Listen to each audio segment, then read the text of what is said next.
What's up, guys? Coach Sam here, O.ATH Sessions, episode 2. And I'm here with my guy, CJ Harris from North Hills High School. What's up, dude? What's up? What's going on? Nothing much, football, life. Yeah, everyday football? Mm-hmm. Good. Every day. It's got to be, right? Nothing much. Nothing much better than that. We're just talking a little bit. I'll give the audience a little bit intro of like how I know you and kind of who you are, and then ask you the questions and let you take it from there. Okay. But yeah, so CJ and I met at Gamma Sports. Big shout out Coach Steele and everybody else at Gamma. Facility's awesome. Energy there is awesome. All the coaches are great. And my cousin, Coach Ben, is the one that brought me into the fold there. So I want to thank Ben Perrin, Coach Ben. I'm not a football coach. I'm a strength coach and a personal trainer. So when I went out to Gamma for those 6 a.m.s, really I was there to kind of learn and become a better coach. And so I was with the O-line a lot, shadowing my cousin Ben. Didn't get much of a chance to really get to know you. Mm-hmm. But when I'm there and I can observe everybody, there's a couple people that stand out. I mean, honestly, there were some dogs at 6 a.m. Sure. at Gamma on Saturdays. So it's a lot of people that I kind of was thinking, man, they'd be great to have on here, and maybe have some more of them on in the future. But you were definitely a standout. Your dad and I were talking earlier about how whenever I first was like, wait, you're a high school kid? That's crazy. And so, yeah, basically I'm having athletes on right now. This is hosted by me for O.ATH Organic Athletic. We fuel cleanly and compete daily. And I just felt like it'd be great to have you on, get to know you, get to know behind the scenes a little bit about how you became this kind of athlete, because I know you got the dog in you. We started that conversation. I was like, let's pump the brakes for a minute because we're about to get into it. Yeah. So tell me a little bit about you. So you're going into you said junior year or senior year at North Hills. At North Hills. And you're playing linebacker right now. Mm-hmm. So how did you get into football in the first place? I know your dad played, but tell me a little more. I feel I started playing when I was 5 years old. Okay. So it's just always been, I mean, all my brothers played football. He played football. I feel like it was just natural for me to play football too. So, and then eventually I fell in love with the sport because at first, I mean, you don't really know what a sport is. You're just going out there catching a ball or something. Yeah. You're not really understanding like the full concept of, like what football can give you, what any sport can do for you, and the joy it brings to me. So 5 years old, started playing, and eventually I just kept it rolling, and I was like, yeah, this is going to be my sport that I want to take it to the next level. That's awesome. Did you ever play any other sports? You run track or anything? I did run track. I high jumped in middle school. Okay. Were you nice? How'd you do? Yeah, I was cool. Okay. I was cool. You look like you got a sprinter build to me. Like, I feel like you'd be a 100, 200 type of guy, or no?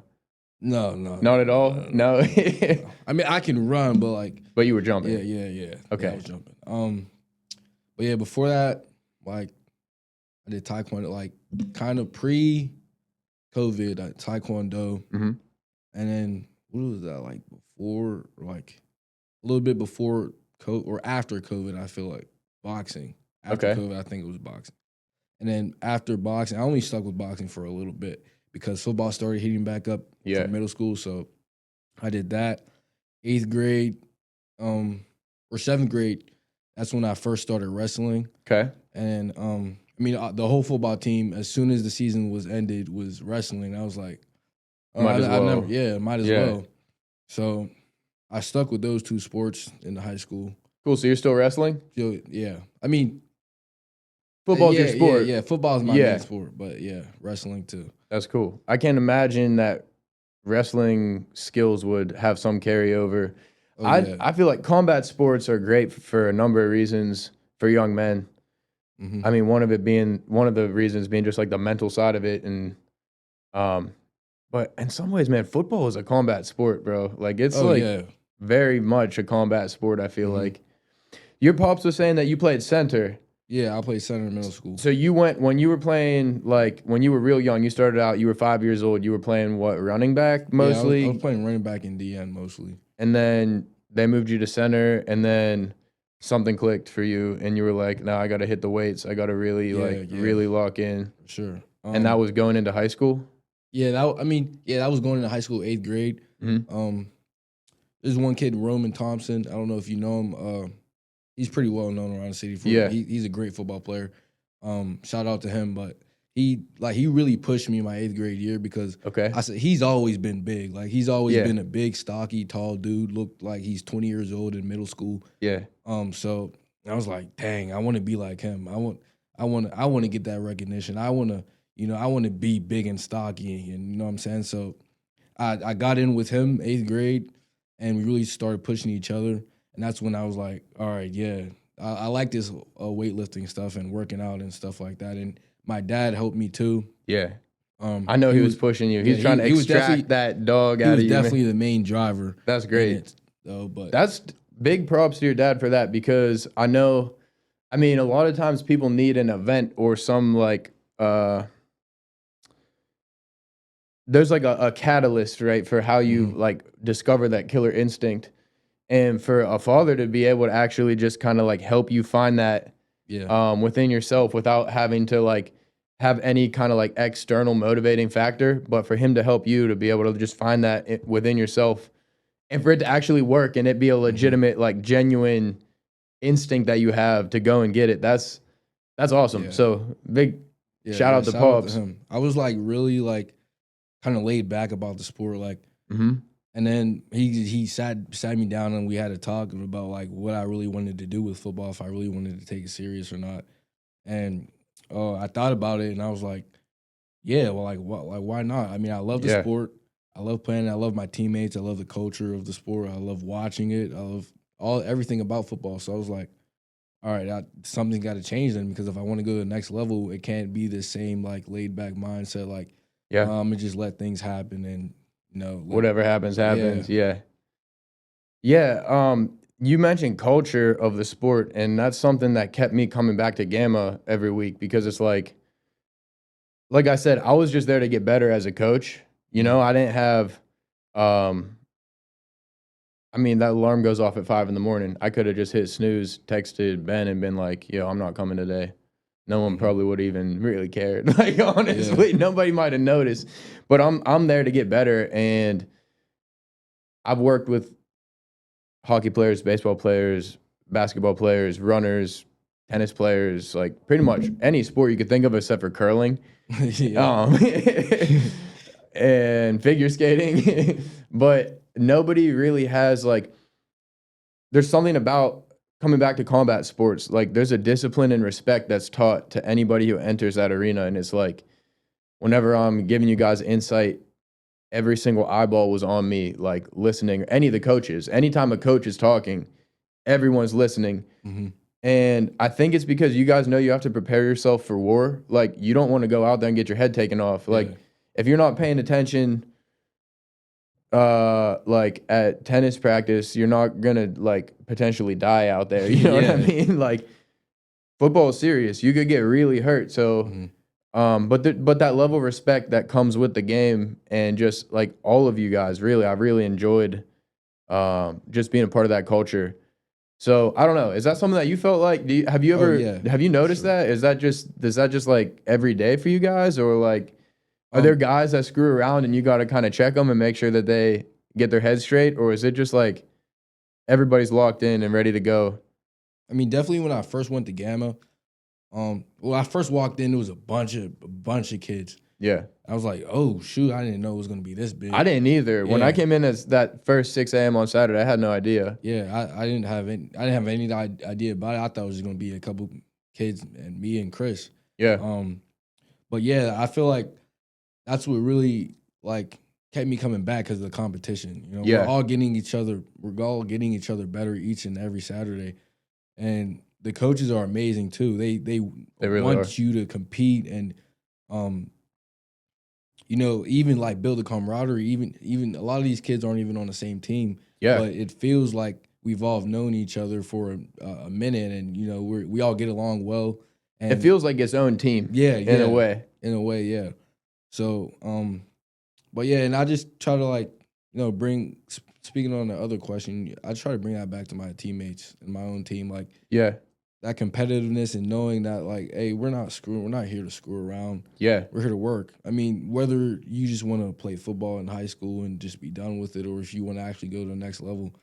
And that's also what it takes to be a good team. Amen, bro. Taking everything serious, taking every rep serious, every little detail, and doing it the right way. Straight up. So, the details are huge, man. You nailed it on that one. And like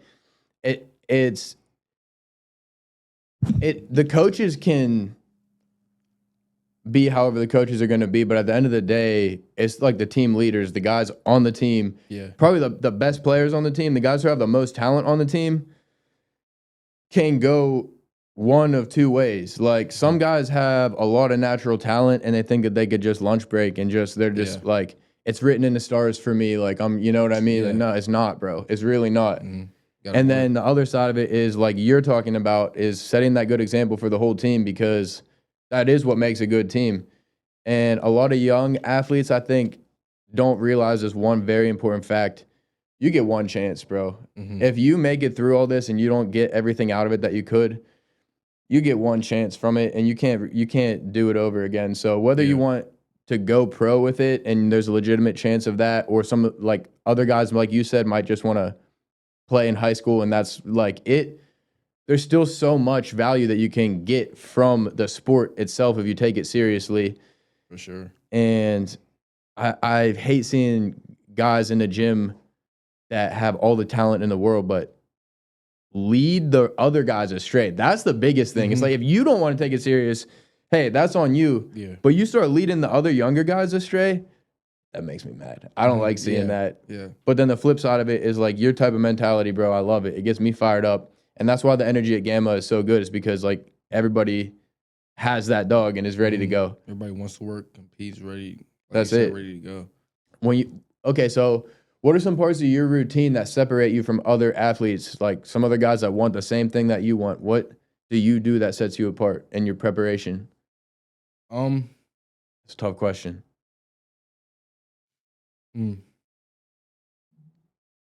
First thing I would say is, what separates me from other people is I talk to God. You know what I'm saying? Like, he's the main proponent of everything. He's life, death, and everything around it. Through him, all things are possible. Yes, sir.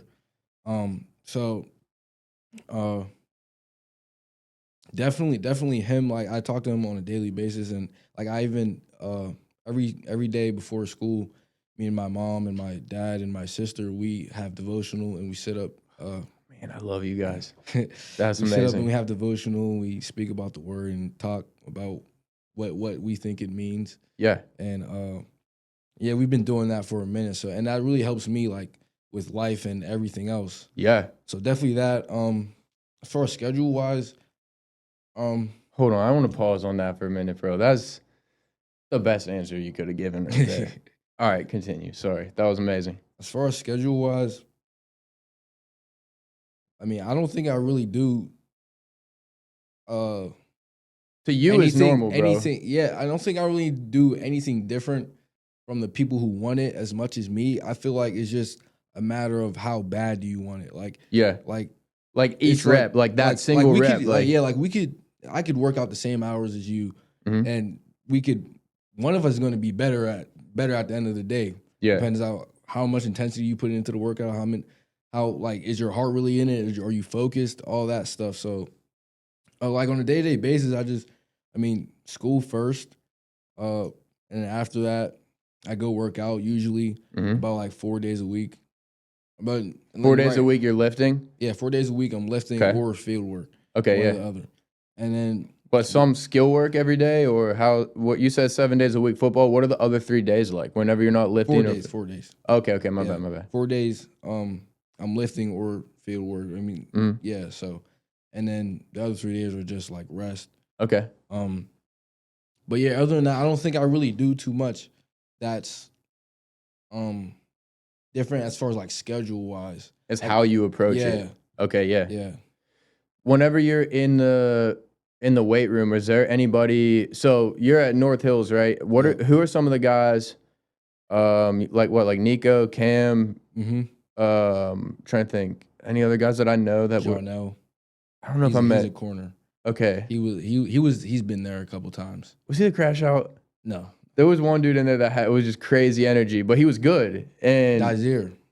I liked him. I liked his energy, but he was wild, man. I worked out with him. Me and him and Aaron Donald's dad, Archie. Okay. His grandson. Me, Dazir, and his grandson. Okay. Worked out in Archie Donald's basement. That's in the dungeon. Where Aaron worked out. Yeah, that's pretty sick. That's awesome. Yeah, and How do you he get brings that? so much energy. It's like it's crazy. Like, I could feel it. I just feed off, and it's where's he go? Is he at Woody? So he went to Penn Hills. He just transferred to Pine. Oh, okay. He just transferred to Pine. So I'll be seeing him week 9. Okay. Week 9, yeah. And is he a cornerback or receiver? He's a linebacker. Oh, he's a linebacker. Yeah. Oh, okay. And a receiver, linebacker and receiver. Cool. Yeah, but as far as North Hills guys, definitely Cam Healy. Nico he's a beast, Thomas. dude. I saw him. That was one of the guys that I keyed in on immediately. I was he's like, a that dude unit looks too. Like, he wrestles, right? Yeah. Okay. I could just tell by how he moved too. and everything. I was like, this dude's a good. Yeah. You could see it. What about Nico? Nico Thomas. Oh yeah. Beast? I work out with him all the time. Yeah. Okay. Is he? Beast. You guys seem like you're like pretty tight. That's your boy. Yeah. Cool. How did you guys meet? I had to work out with him this morning. Oh, nice. Okay. What'd you guys hit? Meet? What'd you say? I got 2 questions for you. How did you meet, and what did you hit today? What lift did you hit? We hit chest and arms. That's a fun day. Yeah. It's not that fun. Nah. It's not that fun. but not the way you do it. It's not. It's not fun. but it's got to get done. So, yeah, man. But how did we meet? Yeah. Just school. I mean, we went to the same school. He came up. Met him formally in middle school. Okay. We were on the football team. I was in 8th grade, and he was in 7th grade. And then, we weren't that close like back then. Mm-hmm. But as soon when high school hit, we were in the same linebacker group. When Indy would go every practice and go over there and bond, basically. Yeah. So, and then we started going to the gym together and everything. So that's cool. Yeah, he's my boy. You guys have an enormous school. Like North Hills is a huge school. Is there a lot of guys that you guys have? Do you have to do tryouts? You can't just play on the team, right? No, you don't have to do. How many guys are on the squad? Is it a big roster? I feel like it would be, right? Like 80 something. So you really that's a decent roster. Like we have varsity, JV, and then JVB. So JVB is more so strictly for freshmen. Okay, yeah. And then just JV is for freshmen, sophomores, and above. Yeah. And of course, just varsity. But yeah, those are our 3, like, I guess, like levels or tiers or whatever. Yeah. Cool. I guess on that same thread, so big school. I follow you on the gram. It looks like you got a pretty active social life. It looks like you got a lot of friends. Yeah. Do you have like a big friend group? Are you close with a lot of people? Do you have a smaller friend group and a lot of people that you hang out with? Like, what's your social life like? I have a smaller friend group, but I'm like friends. I'm like cool with a lot of people. I won't say friends. I'm cool with a lot of people. Yeah. But yeah, I don't really have that many like close friends. Like I have probably like 3 from the football team mainly, or definitely from the football team. And then you guys were talking about your nephew that's older than you. Mm-hmm. Are you guys still tight too? Yeah, we talk sometimes, but you grew up close to him though, or no? They lived like far. Oh, okay. They still lived in Pittsburgh, but they were like kind of far out. But every time I get the chance, I do talk to them. That's cool. That's good. It's hard, man. As we get older, it's hard to keep up with all the relationships in our lives. Mm-hmm. I know. I mean, I'm 13 years older than you now. Go through different phases in life, and like after high school, in high school it felt like that's like the whole world. Like that social setting is like everything. Mm-hmm. Now I have a daughter and a wife, and it's like I could count on. I don't even need my whole hand to count how many people from like high school that I still keep up with. Mm-hmm. But I had a really good coach then that I keep in touch with, and then pretty much for me, man, it's a lot of family. I got a nice not enormous family, but a big Italian family, but not too big where it's like we're all still tight. I got 11 or 12 cousins, and they're my best friends, and I don't feel like I don't need to outsource too much for more, you know what I mean, for more friendship. So, but like you said, there's a lot of people, you're cool with a lot of people, but not necessarily like close friends with them. And I feel like that too. Whenever you're a Christian, it's kind of like we got to get out and spread the love, you know, somehow. So we're going to end up in communion with a lot of people. And I'm glad that came up because I wanted to circle back to that conversation. A lot of people are lukewarm Christians. Like a lot of people, and I've been in that category myself too. I was raised Catholic and I kind of strayed away in my like maybe teenage years into early 20s, I would say. And then eventually I realized I want that relationship with Jesus again, but I didn't know kind of how to pick that up again. The church I grew up going to closed. I went to a new one. That one closed down, and I was just kind of floating. But eventually I found my way back, got a new church community, and just been in the Word and just like trying to learn as much as I can and just be a better Christian, period. For sure. Have you always had that? I mean, if your parents are both followers of Christ and have instilled that in you since a young age, that's amazing. Did you ever have your own like journey and stray away from it and come back? Have you always had that in you and always stayed close to God? Like, what has your faith walk been like, and how did you kind of land like where you're at right now with that? I would say, I mean, like you said, yeah, they've instilled it into me since I was very young. So that's really kind of like all I've known about it. There's definitely been times where I feel like lost in a way, but that's just me like apart. You know, like here's God. I'm trying to stray away from him, like you said. Do your own thing. Yeah. When God already has the vision, like He has it for you. So there's definitely been times where that has happened, and then either I go to my mom or I just like I realize like open the book again. Yeah. I open the book, or I just talk to him and I'll be like, God, I don't know what I'm doing. I don't know. I don't know. Like, help me, please. Allow me back into a relationship with you. And he's always there. Always, every time. 24/7, whenever you need him. He's the resource, man. He's the resource. That's great. That's good too as a young guy to have that perspective. I don't know. A lot of times I feel like the world wants to pull us in different directions, and I think, I don't know, it's becoming more, I don't know, you tell me if you see the same thing, but I feel like the world is becoming polarized in the sense that like Christians seem to be getting more vocal about following Christ and spreading the word of God. The other side of it though is also pretty loud nowadays too. And I think it's becoming more important for us to speak up, but not just express it outwardly, also to have that real, genuine relationship. And a lot of it, do you ever watch any like, do you go to church? You go to mass or church? Do you watch any sermons or anything like that? Yeah, I do. Like whenever I get free time. Wait, you posted something from Philip Mitchell, right? Yeah. Do you ever watch 2819? Yeah, I watch him sometimes. You guys watch 2819? Yeah. Yo, he, from an evangelical standpoint, like he's been helping me a lot. Because he's serious about it, man. He's serious about getting, like, hitting the streets and telling people, like, the good news. You know what I mean? And I guess I didn't grow up really. I think this is probably why maybe I strayed away from the church for a period of time, too. Because, like, you look around at some of the churches I grew up in, and you look around and you see people, like, just eyes glazed over, not paying attention. And I fell into that, too, you know.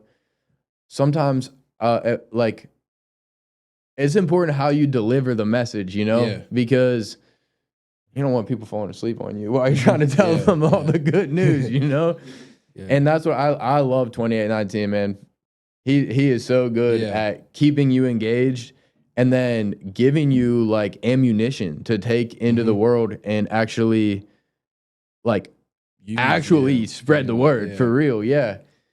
That's what I really liked. A couple weeks ago, he was talking about like the evidence to support historically that Jesus of Nazareth was put to death on a cross, rose from the dead, and ascended into heaven. And he was talking about like the evidence for that.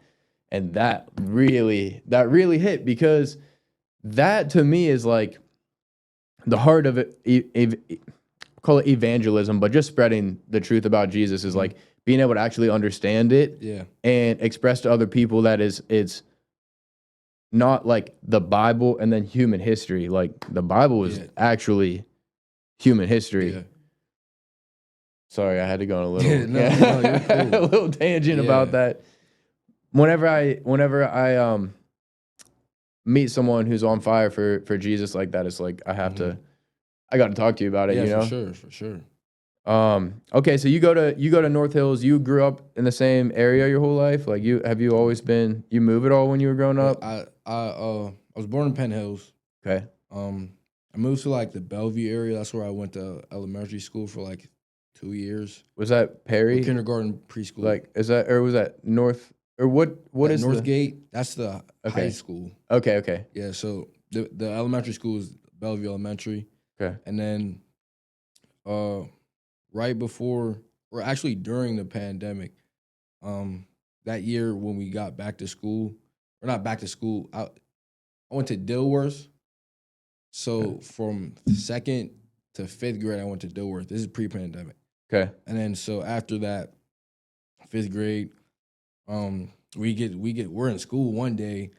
The next day, we don't go back to school and sit for a while. Yeah. So after that, I moved to North Hills, and that was in 6th grade. Okay. So then, ever since then, I've just been at North Hills. Cool. Yeah. Do you have any interests outside of sports, outside of football? I mean, I just kind of do anything. Yeah.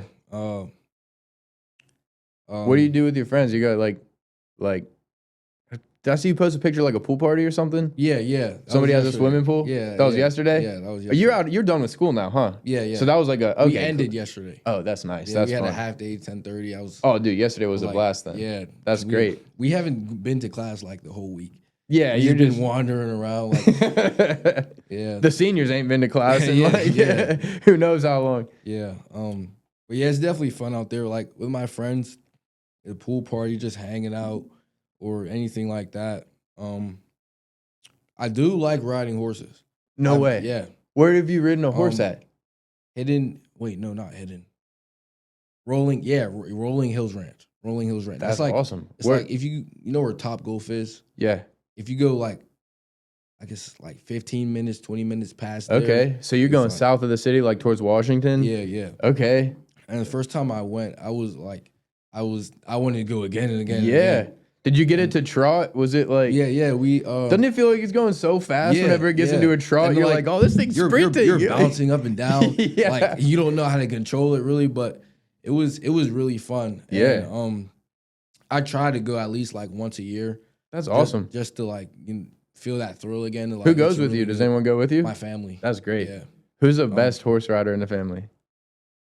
Yeah, definitely me. Yeah, definitely.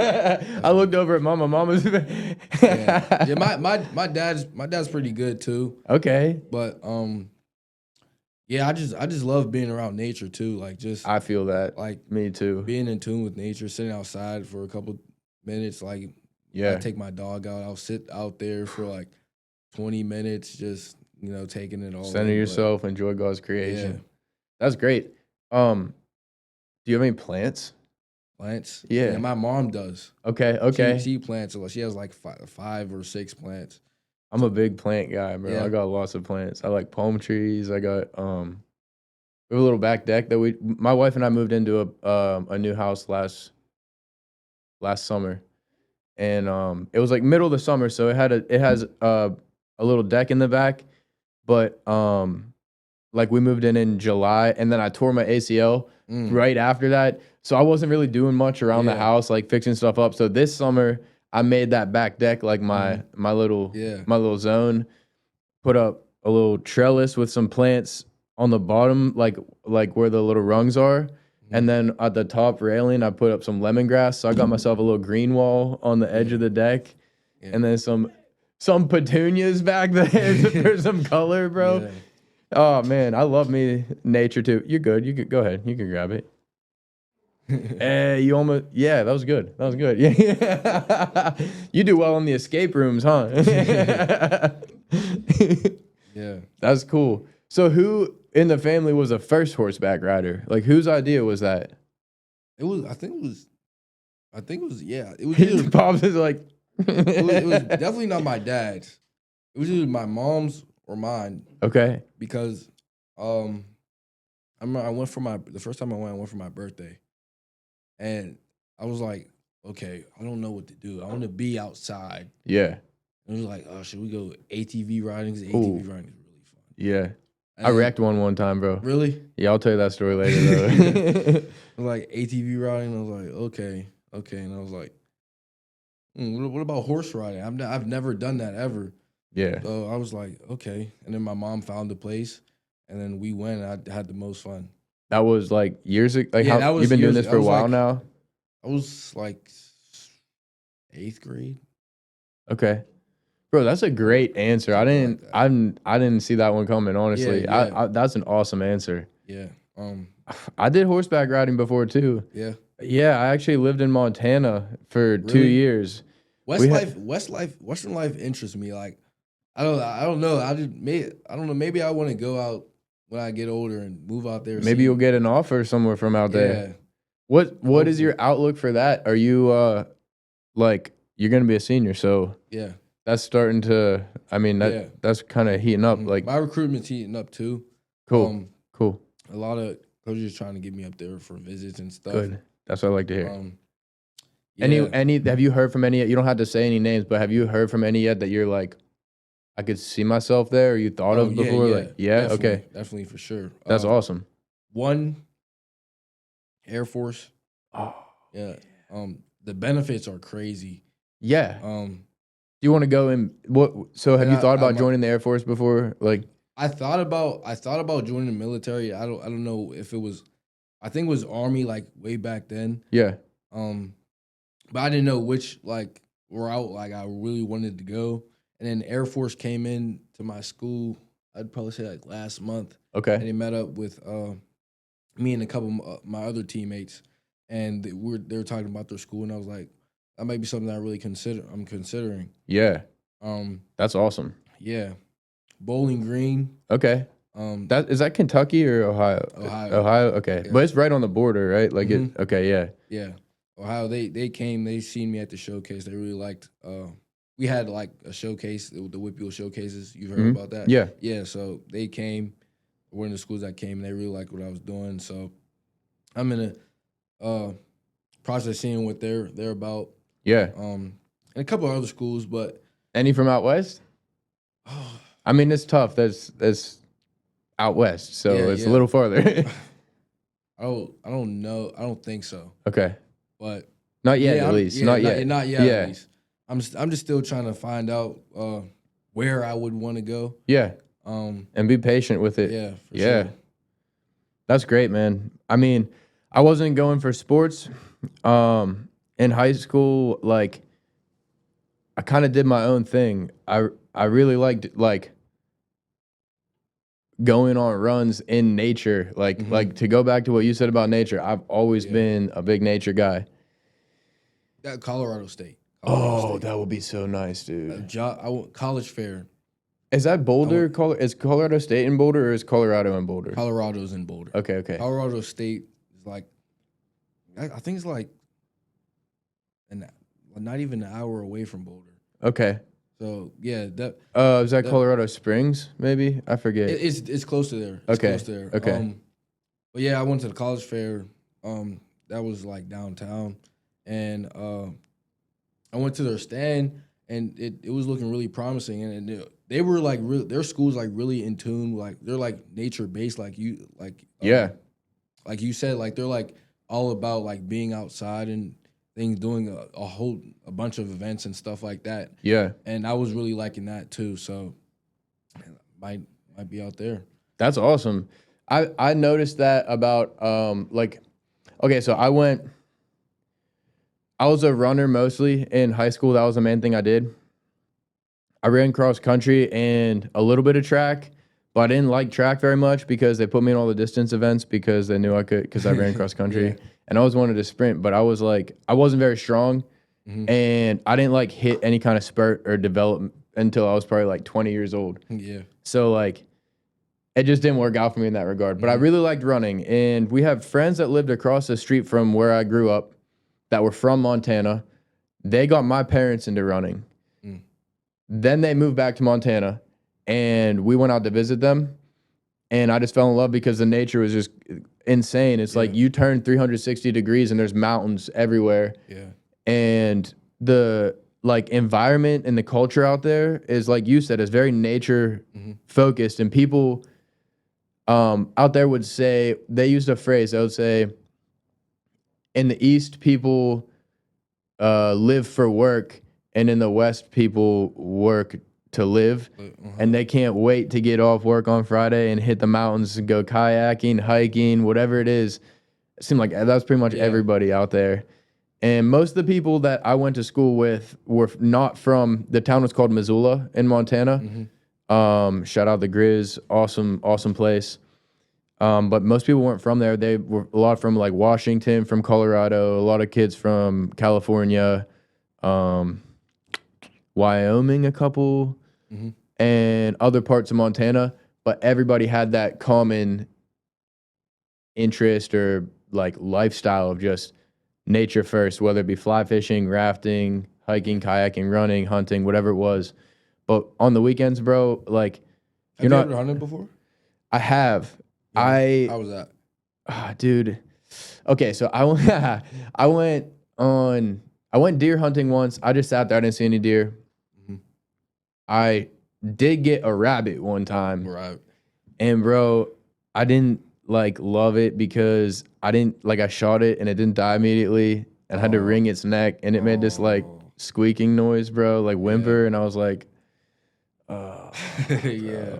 But like I've cleaned fish before. I grew up like around outdoorsy type of guys. My mom's side of the family, they're very like outdoorsy, so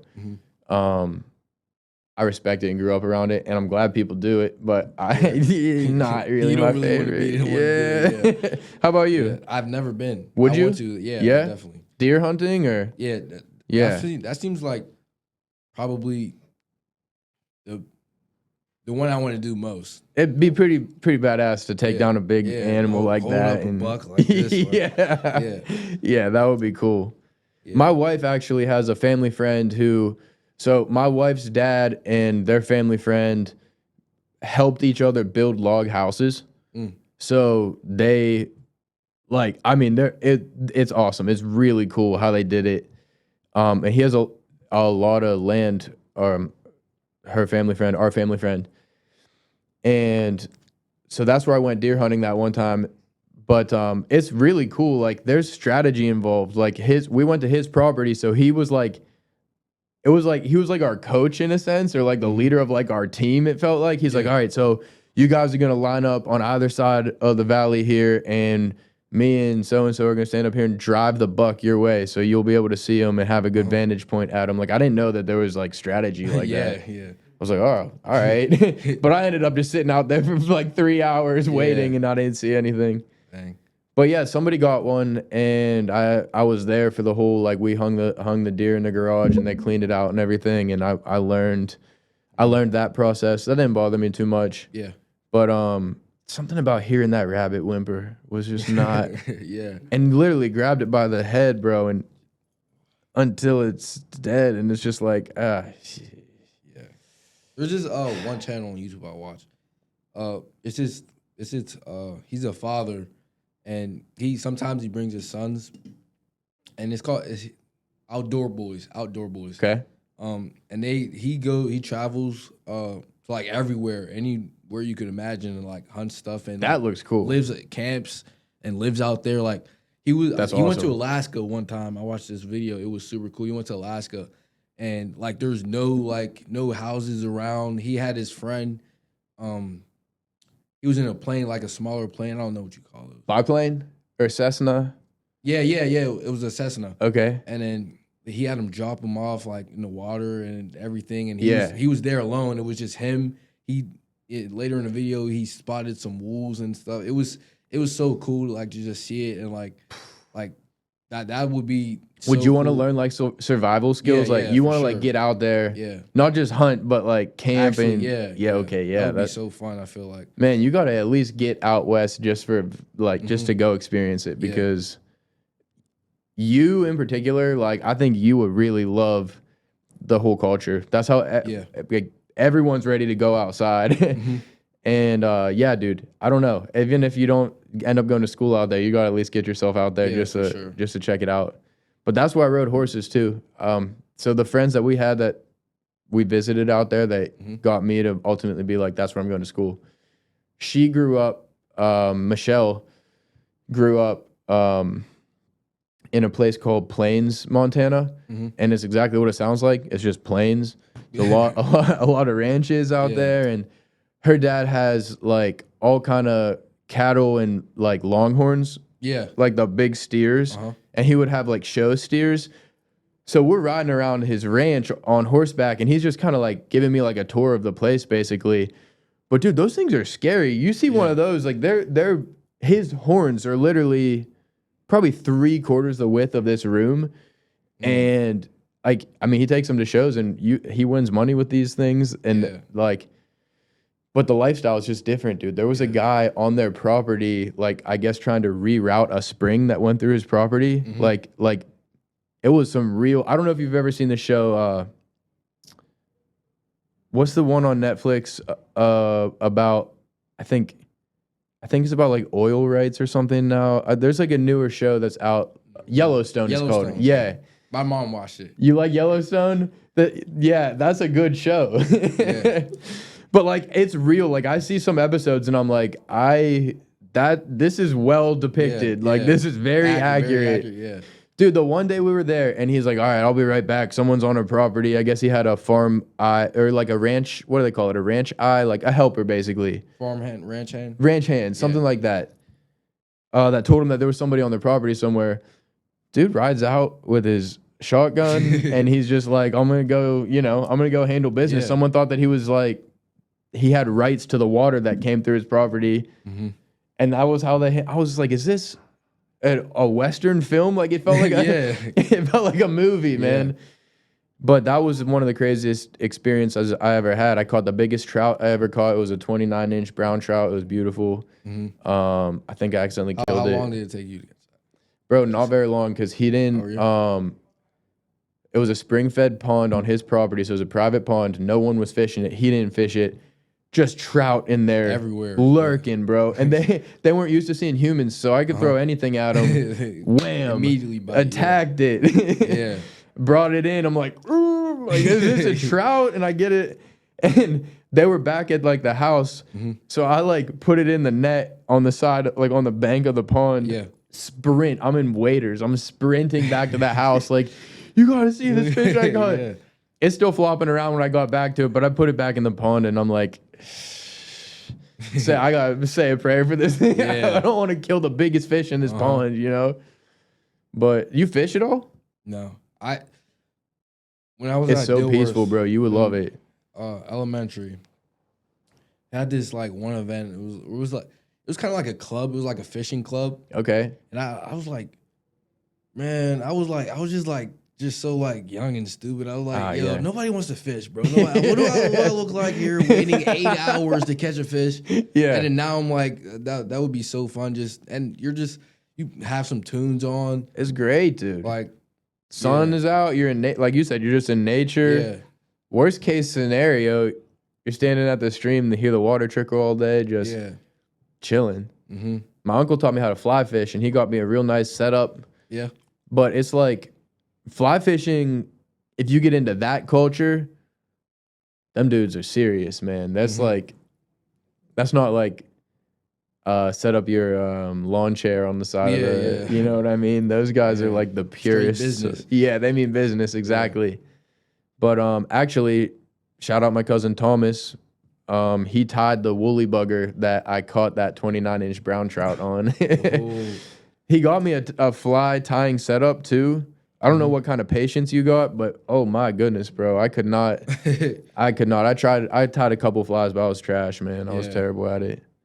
Yeah, that would definitely be fun though. It's a great way to spend time with someone too. Like my dad he doesn't like fishing very much, but when we get him out there, he's like, he would just chill. We would be fishing, but he would hang out cracking jokes. Yeah. That's my dad. My dad cracks jokes. And I kind of got his brand of humor now that I'm a dad too. I say stuff and I'm like, sheesh. You ever say anything and I feel like you're like your dad in a lot of ways, but I feel like you and your mom have a special kind of bond. Like I could feel the wavelength. Like you guys have a good. I don't know. I feel like you're thinking the same thing a lot of times. Yeah. I see the way that she looks at you, even just during this interview, and it's like I don't know. I could see you guys. My sister on the other hand, she's a daddy's girl. Oh yeah, like, that's how it is though, right? Yeah. Like no matter what, I say something to Faith, he'll say something to me, and they'll just jump me. They'll just verbally jump me, and I just go, all right, I'm just not even gonna say anything. Then when does Mama jump in ever? yeah. But it gets annoying sometimes because I'd say something to her, and then she'll jump in, and then she'll like everything's on me. Like I mean, I get it. Though. I'm older. She'll hang you out to dry. Yes. Oh my goodness, Mama. She will do that. But I get it though. It's the big brother lifestyle. Yeah. Oh, it's true. I'm the older brother. I'm also the oldest cousin. So, and then my mom is the oldest sibling and the oldest cousin too. There's a lot of blessings that come with that too. I have really young grandparents, and so I got to know Gigi, Hapfosha, Nona, Grandma Fest. I got to know 4 of my great grandparents too, and I got to know them pretty well. Like I hung out, watched baseball with my Gigi. She made her zucchini bread. Introduced me to black coffee way before I really should have been drinking caffeine. Man, they got me on black coffee when I was like 5 or 6 years old. No lie. That's why I've been yapping. You drink coffee? Good. I drink it sometimes. Like, I think first time I had coffee I was probably like really young, and I really liked it.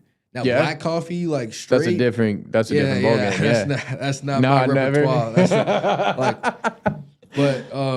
And then my dad, he was like, yo, you're going to stun his growth or something. Like, oh, yeah, I've heard that. You should just be drinking that. That's why I didn't hit my growth spurt till I was in my 20s, probably. Yeah. So you drink coffee. Yeah, but. Bro, you could have been drinking coffee this whole time. You'd have been fine. Yeah. But it definitely is good though. I like my sister mostly. She's the one out of the whole family that goes to like Starbucks like all the time. Oh, every day, like daily Starbucks whenever drinker? She can. Is this Faith? Yeah, this is Faith. And she's younger than you? Yeah, she's okay, younger. Yeah, she's the youngest. Whenever she can, she'll go before to her friends school. Like she's stopping in, or no. Okay, but she'll ask like on her birthday. Every single year on her birthday. My dad takes her to Starbucks. Oh, okay, nice. Basically, like the first thing she does. Yeah. Every day on every birthday every year. But yeah, like for me, I'm more like a Frappuccino type of guy. Okay, okay, I hear you. Yeah. From Starbucks? Yeah, from Starbucks. Java chip, or which one you rocking with? Salted caramel. Ooh, okay, all right. Yeah. I respect it. I haven't done that in a minute. I got this organic athletic. I've been really on my like clean fuel grind. Sure. I was a little bit over the top with it for a period of time. I dialed it back a little bit. Now I can at least go to family functions and participate in eating. Yeah. It's real hard to tell your grandma, nah, I can't. The offense that she takes to that, and I get it. I'm not doing it again, bro. I'm not doing it again. Yeah. I can't do that to her heart, man. Yeah. But I'm a black coffee drinker. I drink a lot of probably too much black coffee. That's my thing. So like there's nothing else in it? Nothing else in it. I even drink straight espresso. It's more bitter, but I love it, bro. If I have anything sweet, like if I'm eating any kind of dessert, I need a coffee with it or else it's too sweet for me. I don't like stuff too sweet. That's what my mom is. Yeah. Like, Same thing. Do you like black coffee? Hey, but it's funny, there we go. She'll ask, like, say I'll get like a candy bar or something. Yeah. She'll be like, that looks sweet. That looks too sweet. Then she'll ask for a bite. And then she'll bite it and she'll taste it and be like, I can't do that. I can't do that. You said it was too sweet in the first place. Why are you even tasting? Bro, my wife will do that. Yeah. Joy. with drinks too. I'm like, Mom, what's the point if you know it's going to be too sweet for your taste buds? Yeah. My wife don't drink liquids. My wife will like crack open. We drink. They're called Spindrift. Have you ever heard of Spindrift before? Love those them. are good. Those are good. Okay, cool. All right, She's super bought good. those before. Which ones do you like? Yeah, me too. I like the grape one too. You're good. You're loud. I'm asking you questions. I like the grape ones and I like the blood orange ones. Those are my favorite. Yeah, the blood orange ones. So good. The blood orange ones are good. But my wife will open it and take like 2 or 3 sips, and then I'll find an open can like with three quarters of the way full, like 3 hours later, sitting on a table. I'm gonna catch some smoke for that one. Yeah. Oh man. So June's coming up. You about to get on a horse again? Hopefully, yeah. It's right around the corner. What day in June? 10th. 10th. All right. So you're like, I'm like a week and a half away. I'm busy though. No, Football. Okay, yeah. It is what it is. We have a new coach, right? Okay. So we got a whole new staff. Oh, so clean house, start fresh. Yeah. Okay. Eric Kasparovich, he was Mars head coach. Mm-hmm. Wait, I think I saw this. Yeah. Sorry, continue. Yeah. Mars head coach, and he went here and he played with LeVar Arrington. Okay. At North Hills, and they were like national like champions or something like that. They were like in a magazine for that. That was probably like 1863 or something. Whatever team, he was the quarterback. He played quarterback. Anyway, he cleaned house. So our schedule is packed this summer. Like, okay, yeah. We have one off week this week. This upcoming week is our off week, and then everything's just like back up to rolling. Like we're going to JCU, John Carroll, and going over there. Is any of this optional, kind of, or is it? No. Yeah. Okay. No. I didn't know if it was like any so that optional. June 8th through 11th, he's running like a youth camp. Okay. So then I'll be there that morning, and then right after we have practice. Oh yeah. So, but that Friday, I remember going to those camps. Yeah, those were cool, man. That was good. Yeah. But that Friday, you mean a lot to those little kids, bro.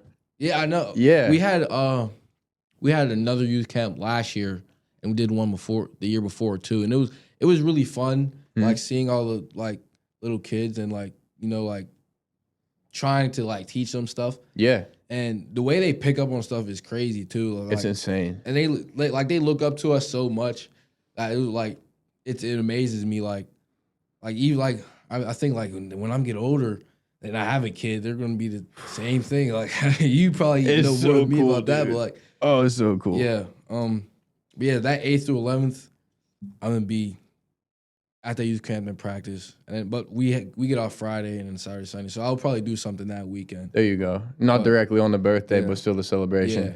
Yeah. Would any of your boys go with you to? Horseback ride too. I'm trying to. Jaleel McKinley Jones, D tackle, skinny. Okay. He went to Gamma. No. I'm thinking. I probably worked with him. He's a DN or D tackle. He plays both. Okay. But yeah, he was with me, right? I'm assuming. Jaleel. Oh yeah. Okay. Yeah. Super quick. Super quick. Yeah. So I forgot to mention him. My bad, Jaleel. If you're watching, this, my bad, bro. You one of my friends, my best friends too. But yeah, definitely the guys. I'm gonna try to go with the guys and then the family. That's great. But yeah, I want them to experience it too because for sure it is so fun. Yeah, it really is. That was the best fun I probably had my first time ever going. Yeah, and I was like, I didn't want it to end, but yeah. How fast did the horse end up going? Like, could you get it? Not even that fast. But it feels so fast. Not even that. Like it was just like galloping a little bit. Yeah, but it feels like so fast. Crazy, and it's bouncy. Like I'm trying to hold on to, but it's probably like 50 yards. Yeah, it's like a little stable thing that you do laps around. It's a Or not a skateboard? They call it a trail ride, yeah. Okay. Oh, okay. So you go through all these like rocky paths and stuff, and like you're out in the open and in the fields and then in like the woods and the forest and stuff. Yeah. And then there's just like this open field, like you go up on this hill and there's open field, and that was the 50 yards that you would sprint, and you would come back. Okay. And you go back all around. It was like, man, that sounds beautiful. Yeah, it was like probably like a 2-hour experience. Okay, yeah. Something like that, but it's really fun. Did you ever go paddleboarding before? You ever heard of that? Paddleboarding. It's like I've heard that, but the surfboard looking thing, but you stand up on it and you can like go on a lake and just kind of like row yourself around. Oh, I've seen people do that. That's another one. That was so peaceful too. Just like, yeah, yeah. You might like that. I don't know, but man, we ran up pretty much. That was an easy hour, dude. I feel like we could just keep going. I might have to have you on again later on because that was an easy hour. I'm open to it. Yeah, cool. Was fun. I didn't really, to be honest, bro, I didn't have any list of questions when we came in here today. I was like, we're just talking, yeah. So I don't have anything else necessarily that I like wanted to ask you. I could keep talking to you, but we got to cut it here pretty soon. But is there anything else that you wanted to, like, did you have anything that you wanted to ask me about or anything you wanted to talk about that you could think of? I don't know. So you're owner of O.ATH? Yeah. Okay, so how did you like come up with that? Like what? So it started actually when I was at Montana. My first year there, I love learning, bro, but school is not my, like, it's difficult for me, bro. It's very hard for me to do school because there was a lot of classes in college in particular that I was in because I had to fulfill credits, and like I could not get myself to focus on them. Like I don't know why, I just couldn't pay attention to them. But there were 3 or 4 classes that I was in that were very applicable to me, and I was able to, like, I knew what I was ready to do pretty much. I just needed a pathway. I wasn't sure how I was going to find that. I was in a business management information systems class. We just called it BMIS because that's a lot of. But the teacher was awesome, and I think he was a business owner too. The whole course, like the 12 weeks or however long the semester was about setting up a business and how you start a business. Had us build our own website, helped us find suppliers for our products, make the logo, set up all the systems and everything. So by the end of that semester, I had a business, and I was not doing well in some of my classes. I was doing outstanding in like 1 or 2 of them. And I had to make a decision that I already knew I wanted to make, but was difficult for me to make. I had to drop out of school, but my mom was a teacher, and my dad's a pretty traditional type of guy too, so I knew that they weren't going to love that decision. But my dad was maybe a little bit more understanding because he saw like the obsession that I had with what I was going after.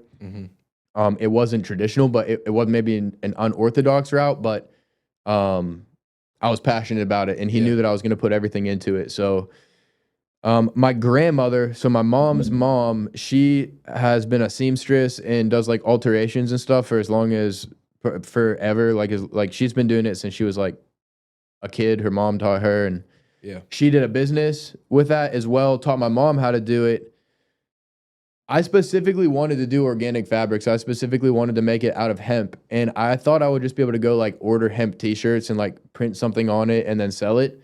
But like it didn't exist like that. So I literally learned from my grandma how to like, they're called patterns, how to make patterns, but it's like the shape of each panel of the garment.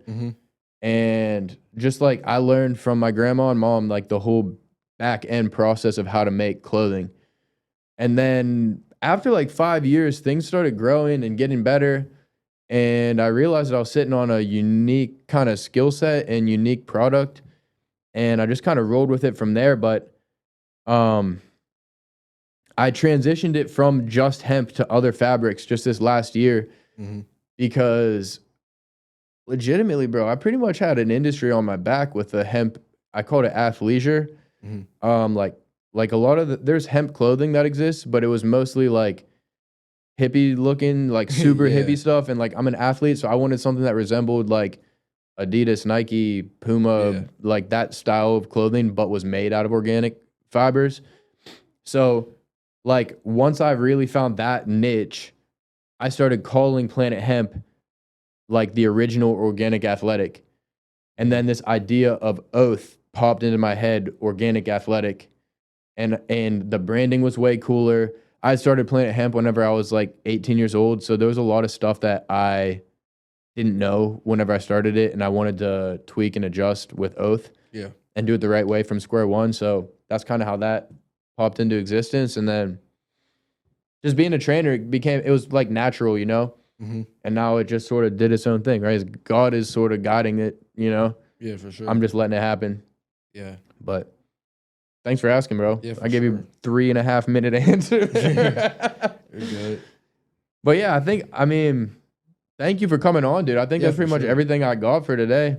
That's all that's all the time we got is actually really the reality of it. But yeah, great having you, man. Great getting to know you. Thank you for having me. My pleasure, dude. Yeah. Look forward to one in the future. Yes, sir. Cool. Good stuff, dude. Good job. Thank you. That feel good? Yeah. I thought that was awesome.